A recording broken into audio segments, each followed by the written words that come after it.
Assalamualaikum warahmatullahi wabarakatuh. Pada materi kita kali ini adalah sistem informasi produksi.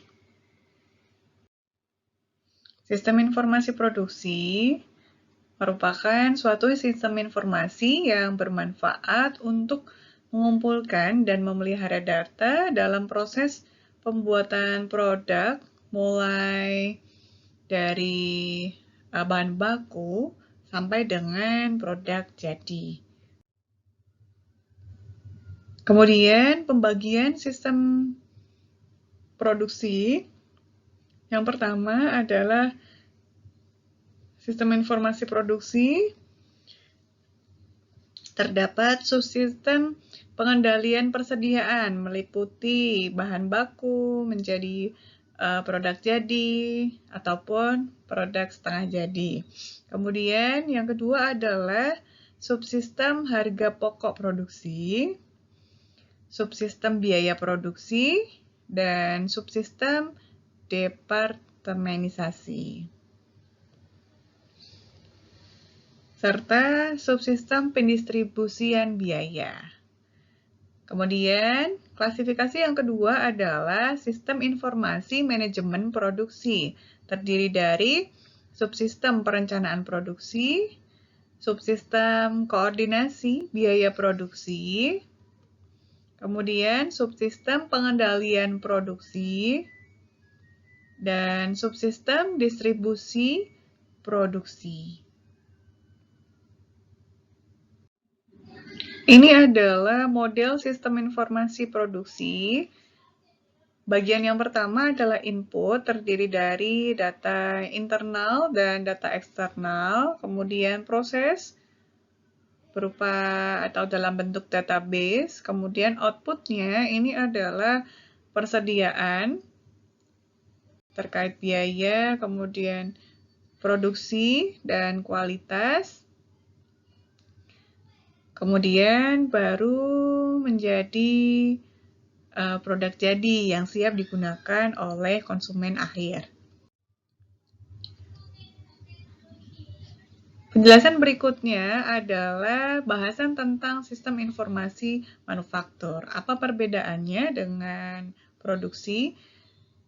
Pada sistem informasi manufaktur, di sini adalah proses sistem informasi terintegrasi dalam pengembangan, perencanaan, dan evaluasi sistem manufaktur dengan sistem engineering yang terkoordinasi dalam perusahaan industri.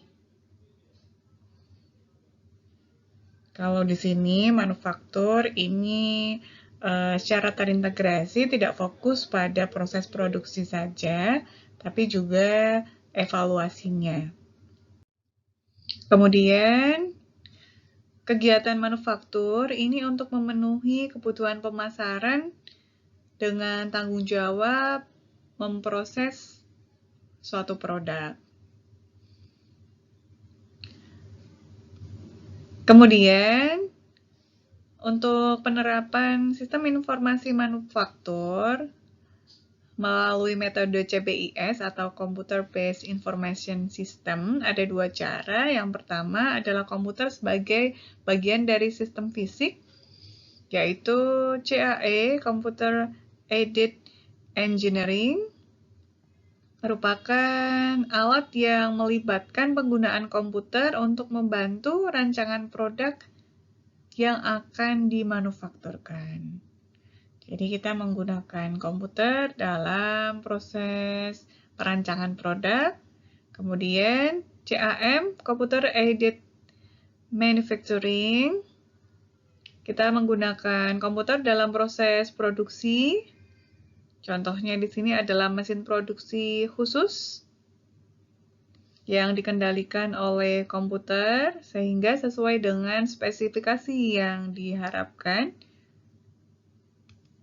Kemudian robotik ya, kita menggunakan robot. Suatu alat yang berbasis CBIS dengan otomatis melakukan tugas-tugas sesuai dengan tujuan perusahaan. Kemudian yang kedua adalah penerapan manufaktur dalam CBIS. Kalau tadi komputer ini sebagai pendukung fisik, kemudian di bagian yang kedua ini adalah komputer sebagai mendukung sistem informasi. Jadi bentuk output dari sistem informasi manufaktur digunakan untuk menciptakan dan mengembangkan sistem produk fisik. Yang pertama adalah sistem titik pemesanan kembali atau reorder point, ROP. Jadi kita menggunakan sistem untuk membuat keputusan bahwa berapa jumlah produk yang akan kita beli atau bahan baku jumlahnya berapa nantinya yang akan kita gunakan untuk proses produksi berikutnya. Kemudian waktunya kapan? Nah, ini adalah reorder point. Kemudian sistem Material Requirement Planning, MRP1. Jadi di sini adalah suatu strategi material proaktif meliputi sistem penjadwalan, kemudian material requirement planning, yaitu menentukan berapa banyak bahan baku yang diperlukan untuk proses produksi. Kemudian sistem capacity requirement planning, yaitu memastikan bahwa produksi terjadwal sesuai dengan planning, serta sistem pelepasan pesanan atau order relasi system. Jadi kita menggunakan jadwal pesanan terencana untuk input dan mencetak suatu laporan. Yang ketiga adalah sistem Manufacturing Resource Planning atau MRP2. Dalam hal ini merupakan pengintegrasian semua proses dalam manufaktur yang berhubungan dengan manajemen material atau bahan baku. Manfaatnya adalah penggunaan sumber daya atau bahan baku yang lebih efisien, perencanaan prioritas yang lebih baik, pelayanan konsumen ini akan mengalami peningkatan, kemudian semangat kerja karyawan yang meningkat, serta informasi manajemen yang lebih baik. Kemudian yang keempat adalah pendekatan just in time. Just in time ini adalah suatu pendekatan sistem dengan menjaga arus material atau bahan baku sehingga bahan baku ini dapat berjalan sesuai dengan kebutuhan proses produksi tepat waktunya. Contohnya adalah perencanaan layout mesin. Dalam hal ini, just in time menjaga agar arus atau kegiatan pergerakan bahan baku ini berjalan sebagaimana mestinya.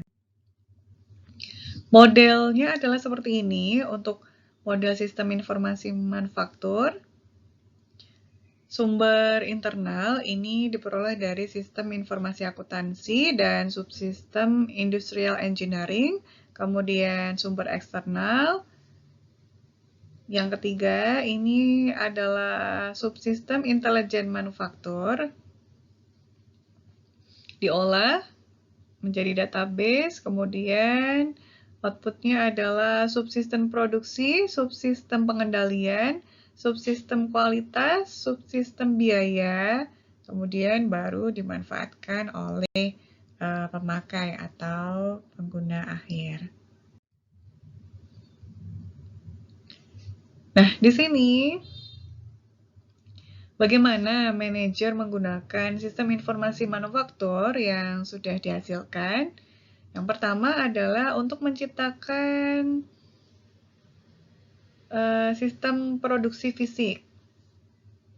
Kemudian yang kedua digunakan untuk ikhtisar output yang menjelaskan seluruh kegiatan operasi. Dan yang ketiga adalah untuk menentukan investasi persediaan dan subsistem produksi. Jadi kita memiliki atau persediaan ataupun stok ini jumlahnya berapa untuk produksi berikutnya. Dan digunakan untuk membuat keputusan penting mengenai konstruksi atau perluasan pabrik. Serta menyediakan informasi bagi manajer operasi di dalam perusahaan. Terima kasih, semoga bermanfaat. Wassalamualaikum warahmatullahi wabarakatuh.